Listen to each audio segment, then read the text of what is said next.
اب اس وقت جو سیاسی ایشوز ہیں اس حوالے سے مذاکراتی کمیٹی بھی تشکیل دی گئی ہے، حکومت نے بھی ایک مثبت پیش رفت کی کہ چلیں کمیٹی تشکیل ہوئی، بات چیت ہو رہی ہے. آپ کی نظر میں یہ کمیٹی اور پی ٹی آئی آپس میں بیٹھ کے معاملات حل کر سکتے ہیں؟ آپ کی تجویز کیا ہوگی؟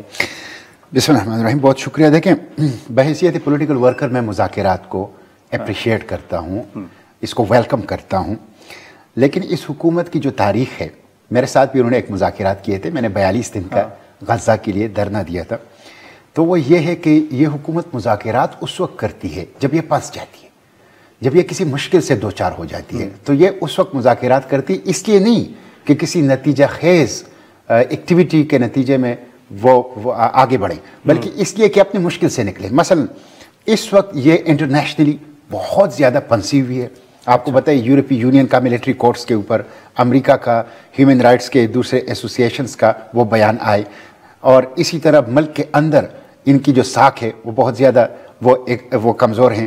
تو میرا یہ گمان ہے کہ یہ لوگ سینسیئر نہیں ہے مذاکرات کے اندر، بلکہ یہ اس مشکل سے نکلنے کے لیے کہ نہیں ہم تو ڈائلاگ پہ یقین رکھتے ہیں اور یہاں ایک پولیٹیکل پروسیس جو ہے وہ چل رہا ہے. اصل مذاکرات جو ہوں گے نا، وہ میں آپ کو بتا دوں، وہ ہوں گے اڈیالہ اور راولپنڈی کے. اچھا، جب تک یہ بے اختیار ہیں، بے اختیاروں کے مذاکرات کسی لاجیکل کنکلوژن پر، کسی نتیجے کے اوپر وہ نہیں پہنچ سکتے. وہ مذاکرات آپ ہوتے ہوئے دیکھ رہے ہیں؟ وہ مذاکرات اگر نہیں بھی ہو رہے تو ہونے چاہیے. اس کی وجہ یہ ہے کہ آپ مجھے بتائیں، شہباز شریف صاحب کے پاس اختیار ہے. آپ دیکھیں، انہوں نے اپنا اسپیشل سیکریٹری بھیجا افغانستان، کابل. انہوں نے کابل میں مذاکرات کیے، ٹویٹ کی، خبر جاری کر دی کہ ہمارے مسائل حل ہو گئے، بات چیت ہو گئی، اور اسی رات حملہ ہوا. ٹھیک ہے، نہیں، لیکن اب انہوں نے یہ بھی تجویز دی ہے کہ جو مذاکراتی کمیٹی ہے اس میں زرداری صاحب کو بھی شامل کریں، نواز شریف صاحب کو بھی اور خان صاحب کو بھی. آپ مجھے یہ بتا دیں کہ زرداری صاحب اور شہباز شریف صاحب اگر مذاکرات ہوتے ہیں تو اس کا مطلب یہ ہے کہ کامیاب ہوتے ہیں، تو اس کا مطلب ہے کہ چیزیں درست ہونا شروع ہو جائیں گی. جب چیزیں درست ہونا شروع ہو جائیں گی تو مینڈیٹ واپسی ہوگا، فارم 47 کے بجائے فارم 45 کے پارلیمنٹیرینز آئیں گے، سیاسی قیدی باہر نکلیں گے، مقدمات واپس ہوں گے. تو اس کے بعد زرداری صاحب اور شہباز شریف صاحب کی پوزیشن کیا ہوگی؟ لیکن سر، اب جو تنقید ہو رہی ہے وہ پی ٹی آئی کے اوپر یہ بھی ہو رہی ہے کہ ماضی میں جو افغانستان میں مذاکرات ہوئے وہ شاید پی ٹی آئی نے ہی کیے تھے. ایک تنقید ہوتی رہی، کل بھی یہ معاملہ اٹھا تھا. آپ تو پارلیمان کا حصہ رہے، بریفنگ میں آپ موجود رہے.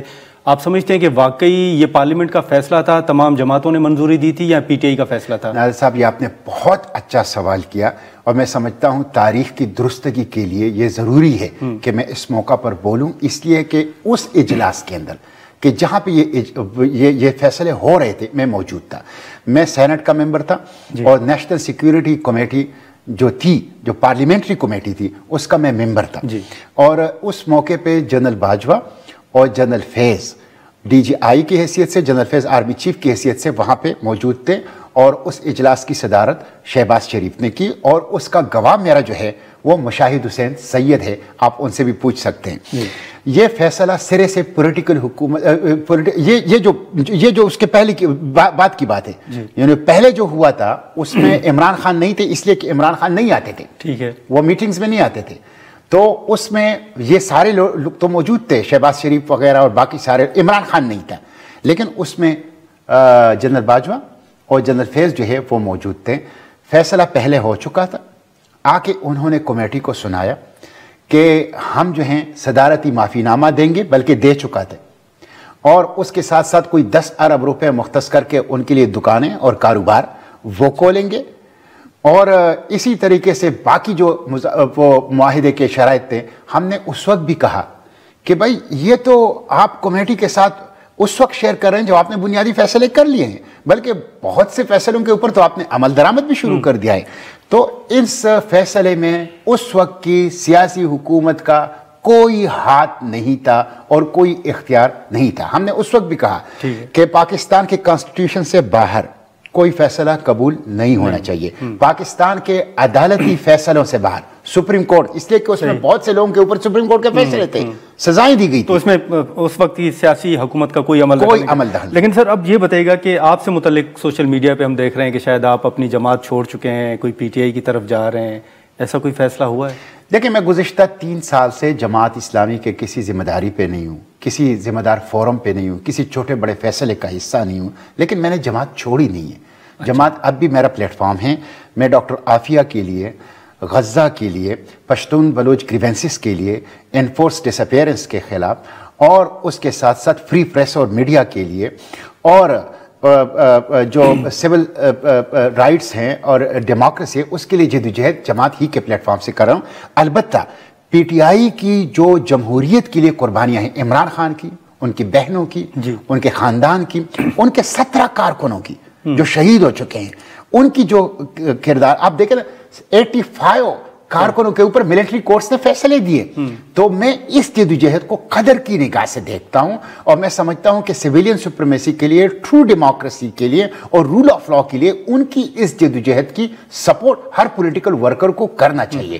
تو یہ میں کرتا ہوں، یہ میں میرٹ کی بنیاد پر کرتا ہوں۔ آپ جماعت اسلامی کا حصہ رہیں گے یا آنے والے دنوں میں کوئی اہم فیصلہ کر سکتے ہیں؟ میں جماعت میں ہوں اور جماعت کے پلیٹ فارم پہ اپنی جدوجہد کو جاری رکھوں گا، اور یہ وہ مقاصد ہیں جو جماعت کے دستور سے میں نے سیکھے، اس کے لیے میں جدوجہد کروں گا، اور ظاہر اس میں کوئی رکاوٹ بھی برداشت نہیں کرتا۔ کوئی پی ٹی آئی کی طرف سے رابطہ تو نہیں ہوا؟ جیسے اسد کیسر صاحب کے حوالے سے کہا گیا کہ شاید انہوں نے نہیں، میرے ساتھ کسی یہ جو خبریں آ رہی ہیں کہ اسد کیسر سے ملاقات ہوئی یا اس نے رابطہ کیا، مجھ سے کسی نے کوئی رابطہ نہیں کیا ہے۔ اور کچھ سینیٹرز جو ہمارے کولیگز ہیں وہ رابطے کرتے رہتے ہیں، گفتگو ہماری جس طرح پولیٹیکل اسپیکٹرم میں ایک ایرینا میں ہم ہوتے ہیں۔ چلیں سر، لیکن آپ نے، معذرت آپ کی بات کاٹ رہا ہوں، لیکن آپ نے پی ٹی آئی کے چلیں قربانیوں کا ذکر کیا، لیکن کل بھی پریس کانفرنس میں بیڈ گورننس کا ذکر کیا گیا۔ خیبر پختونخوا کی میں پی ٹی آئی کی حکومت ہے، کرم کی صورتحال آپ کے سامنے ہے، دہشت گردی کے افسوسناک واقعات پیش آ رہے ہیں، آپ اس حکومت، خیبر پختونخوا کی حکومت کی کارکردگی سے مطمئن ہیں؟ دیکھیں، دو باتیں، ایک تو یہ ہے کہ میں اس حکومت کی جو پی ٹی آئی کی ہے اس کی کارکردگی سے مطمئن نہیں ہوں، لیکن عمران خان اور پی ٹی آئی کے ساتھ اتنا ظلم ہو رہا ہے کہ اس ظلم کے نیچے ان کی خراب کارکردگی غائب ہو گئی ہے، ان کی خراب کارکردگی عوام کو نظر نہیں، اس لیے کہ ظلم بہت زیادہ ہے، نمبر 1۔ دوسری بات یہ ہے کہ کورم کے اندر یا قبائلی اضلاع کے اندر امن و امان کی ذمہ داری گنڈاپور اور صوبائی حکومت کی نہیں ہے۔ Action in aid civil power کے تحت، کانسٹیٹیوشن کے آرٹیکل 245 کے تحت فوج وہاں ہیں، اور وہ بنیادی ذمہ داری فوج کی ہے، اس لیے میں اس میں صوبائی حکومت کو زیادہ مورد الزام نہیں سمجھتا۔